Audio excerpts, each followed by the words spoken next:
Welcome. I'm Jim Soda, a real estate professional with Prudential Palms Realty. From time to time, I'd like to share with you information that you may find interesting and helpful. Buying and selling real estate today has many challenges. Please take a few minutes to watch this compelling video from our CEO, Helen Sasso. Hi, my name is Helen Sasso. I'm the CEO of Prudential Palms Realty here in Sarasota, Florida. And today I wanted to speak to you a little bit about short sales and foreclosures.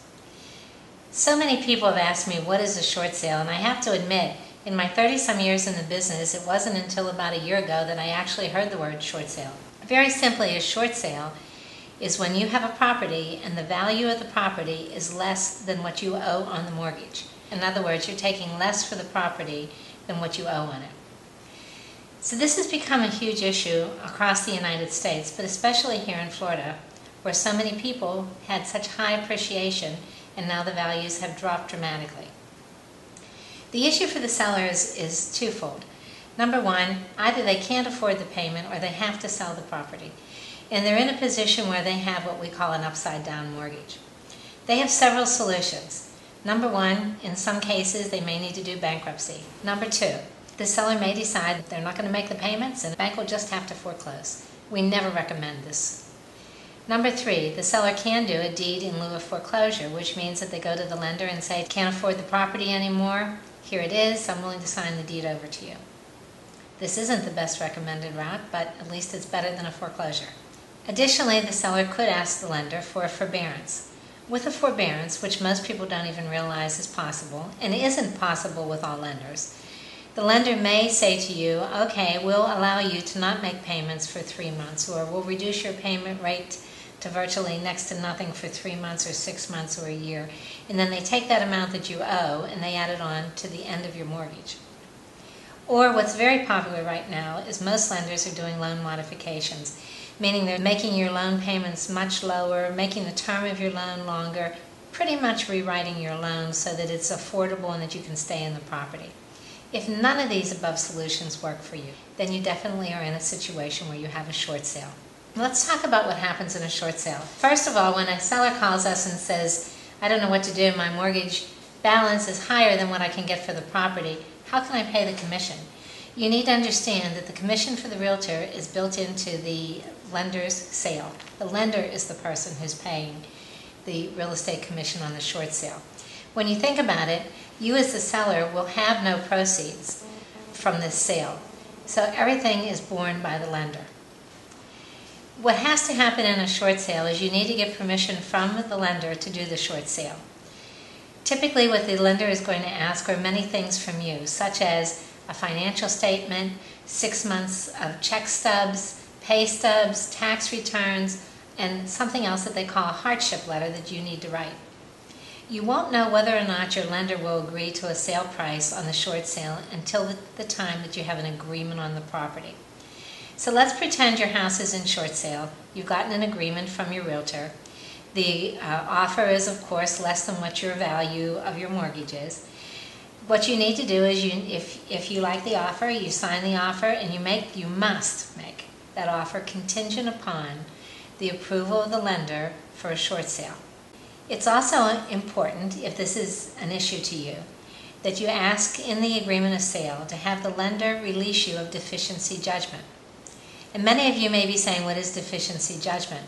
Well, remember I told you there's that amount of money between what you owe on the mortgage and what you actually sold the house for? That's what is called a deficiency.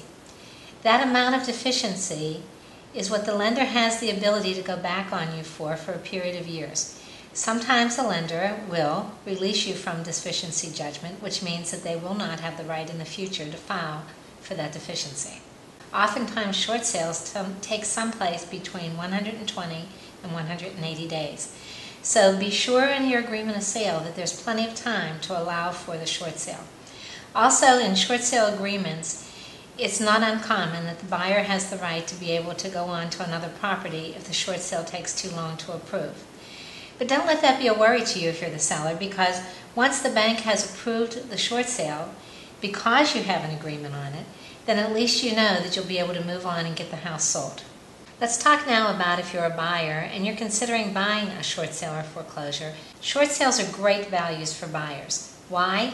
Because generally a short sale sells for less than what the appraised value is. Now, don't think that it's going to be 50% of what the appraised value is, because lenders just won't do that today. But could it be 5% less or 10% less? Certainly. And in the event it is, that money that you purchased the property for that is under the appraised value represents current equity in the property. So right off the bat, you've established an equity position. In a foreclosure, you can move in, you can buy the property right away. There's no other approvals that are needed other than your approval of your mortgage. However, in the case of a short sale, the lender needs to approve the buyer for the short sale. This can take generally between 60 and 180 days. Just remember that what the lender is going to do in this period of time is evaluate the seller. They're going to ask for many documents from the seller, so it involves a lot of cooperation on the seller's parts. Also, the lender is going to get at least one opinion of value, possibly from a realtor, more than likely from an appraiser. And they're going to take these opinions of values into consideration as to how much they're going to be willing to take, less than the mortgage that's already owed on the property. The seller probably, in a short sale, lives in the property. Or if they don't live in the property, at least they've been paying somewhat on the property. So 9 chances out of 10, you're buying a property that's in pretty good condition versus buying a foreclosed property. In the case of buying a foreclosed property, these properties, most of the time, have been deserted for a very long period of time. The pools may not be in good condition. The inspections are very important that you get done in a foreclosure, because we could be dealing with issues such as mold, plumbing issues, electrical issues. So buying a short sale versus a foreclosure is actually a real plum for a buyer.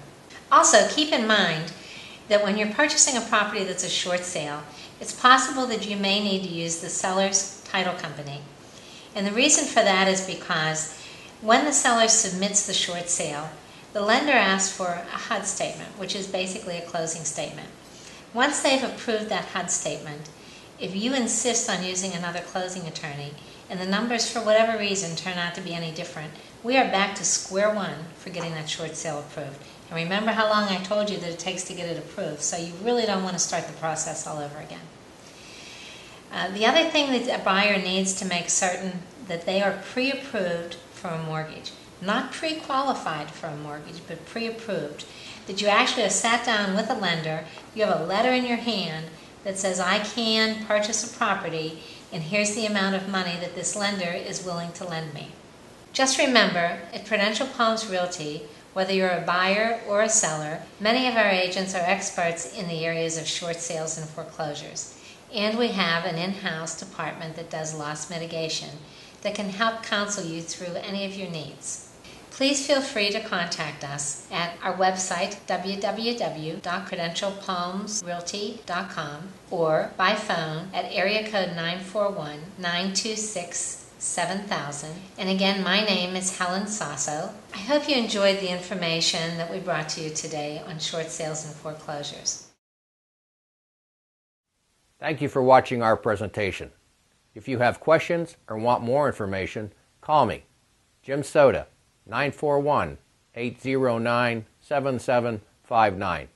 You can also visit our website at jimsoda.com. Please come back often for many more insightful topics and candid interviews with today's newsmakers. Thank you.